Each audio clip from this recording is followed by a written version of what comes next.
تصوف میں تصور شیخ کو خصوصی اہمیت دی جاتی ہے. کیوں؟ اس ویڈیو میں آپ یہ ساری باتیں جانیں گے. یہ بات کسی نے سوال کیا روحانی اسکالر حضرت خواجہ شمس الدین عظیمی صاحب سے. عظیمی صاحب نے اس کا کیا جواب دیا یہ آپ سے شیئر کریں گے اس ویڈیو میں. اگر آپ نئے آئے ہیں تو چینل کو سبسکرائب کر لیں. اگر آپ بیل آئیکن کو دبا دیں گے تو آنے والی ویڈیو آپ تک پہلے پہنچ سکے گی. اپنا خیال رکھیے گا. آئیے ویڈیو کی طرف چلتے ہیں.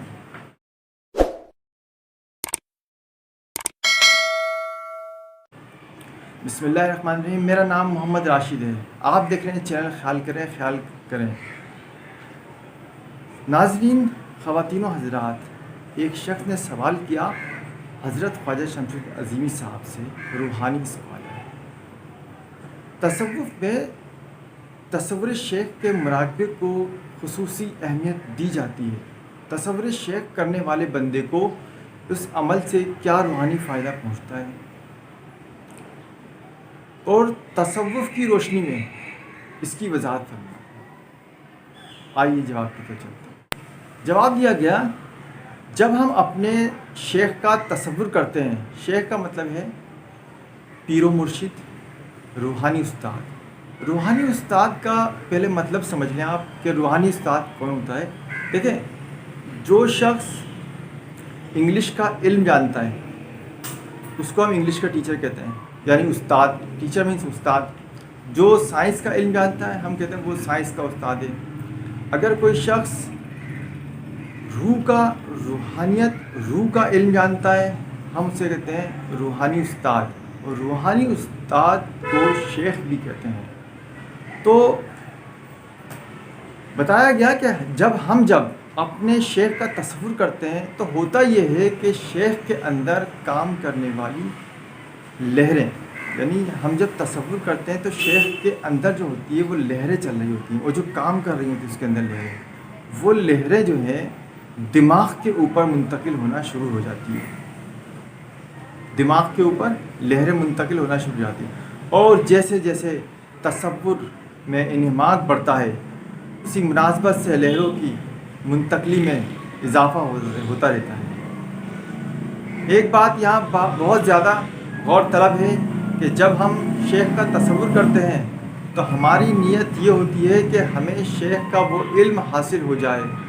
دیکھیں، بات بہت امپورٹنٹ بتائی گئی ہے کہ جب آپ تصور کریں نا تو تصور میں نیت یہ کریں کہ ہمیں شیخ کے اندر جو کام کرنے والی جو لہریں ہیں وہ ہمارے اندر منتقل ہو جائے.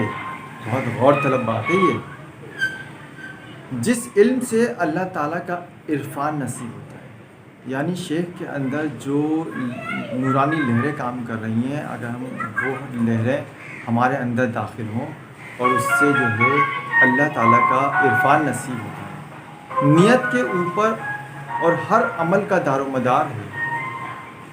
ظاہر بات ہے، آپ سب یہ بات جانتے ہیں کہ عمل کا دار و مدار نیت پر ہے، یہ بہت مشہور ہے. اور جب ہم اس نیت کے ساتھ تصور کرتے ہیں کہ ہمیں اللہ تعالیٰ کا وہ علم حاصل ہو جائے جو ہمارے شیخ کو حاصل ہے، ہم نیت کرتے ہیں اس بات کی کہ جو ہم تصور کر رہے ہیں شیخ کو جو اللہ کا علم حاصل ہے وہ ہمیں منتقل ہو جائے. تو ہم تصور بھی اسی لیے کرتے ہیں. تو نتیجے میں شیخ کے اندر کام کرنے والی وہ لہریں جن سے اس نے اللہ تعالیٰ کا عرفان حاصل کیا ہے ہمارے اندر منتقل ہو جاتی ہے. شروع میں لہروں کی منتقلی ہمارے دماغ کی صفائی ہوتی ہے. اب دیکھیں، بہت امپورٹنٹ بات یہ بتائی گئی ہے. جب ہم شروع میں بیٹھ جاتے ہیں تو ہوتا کیا، وہ لہریں ہمارے دماغ پہ پڑتی ہیں. اب دماغ پہ کثافت جمی ہوئی ہے. اب سے وہ لہریں کیا کر رہی ہیں، دماغ پہ لہریں پڑ رہی ہیں اور صفائی کر رہی ہیں، کثافت کو صاف کر رہی ہیں. وہ لہریں جو ہیں دماغ کی کثافت کو صاف کر رہی ہیں. صفائی ہونے کے بعد وہ علوم جن کا دار و مدار بے یقینی اور شک پر ہے ذہن سے نکلتے ہیں اور بالآخر ذہن پاک، صاف اور آئینے کی طرح شفاف ہو جاتا ہے. اب وہ علم منتقل ہونا شروع ہو جاتا ہے. دیکھیں، جب صفائی ہوتی ہے ذہن کی، ذہن صاف ستھرا ہو جاتا ہے. ذہن کے اوپر جب وہ داغ دھبے وہ ساری چیزیں کلین ہو جاتی ہے اس روشنیوں سے، تو پھر ہوتا کیا ہے کہ وہ علم آپ کو منتقل ہونا شروع ہو جاتا ہے. جب آپ تصور پہ بیٹھتے ہیں، تصور کرتے ہیں، نیت کرتے ہیں، تو اس کی بنا پر آپ کو وہ علم، وہ روشنیاں وہ آپ کے اندر منتقل ہونا شروع ہو جاتی ہے. اللہ تعالیٰ کا ارشاد ہے، تم ہماری بصارت سے دیکھتے ہو، ہماری سماعت سے سنتے ہو اور ہمارے فوات سے سوچتے ہو. مراقبہ کرنے سے پہلے جن چیزوں کو بہت زیادہ اہمیت حاصل ہے وہ یہ ہیں: ذہن منتشر خیالات سے آزاد. یہ بات اتنی امپورٹنٹ ہے کہ جب آپ مراقبہ کرنے کے لیے بیٹھ جاتے ہیں تو خیالات کی ایک فلم چلنا شروع ہو جاتی ہے. آپ اس خیالات کی فلم کے اندر الجھ جاتے ہیں. آپ سوچتے ہیں کہ آپ الجھ جاتے ہیں، بلکہ آپ تنگ آ جاتے ہیں. آپ کہتے ہیں کہ چھوڑ کے مراقبہ ہٹ جاتے ہیں. لیکن نہیں، آپ شروع میں جب آپ بیٹھتے ہیں تو آپ اس کو پریکٹس کرنی پڑے گی. جب آپ پریکٹس کرتے ہیں تو ذہن آپ کا اس طرف مائل ہو جاتا ہے. نشست ایسی ہونی چاہیے، یعنی جس حالت میں آپ بیٹھے ہوئے ہیں وہ بھی ایسی حالت ہونی چاہیے کہ بالکل پرسکون، آرام دہ. جہاں آپ بیٹھے ہوں وہ جگہ بھی پرسکون ہو، بالکل پرسکون. جس جگہ پر آپ بیٹھے ہوں وہاں پر آپ کو بوجھ نہ لگے اور وزن محسوس نہ ہو. آپ ہوں ہلکے پرسکون کیفیت میں بیٹھے ہوں. ماحول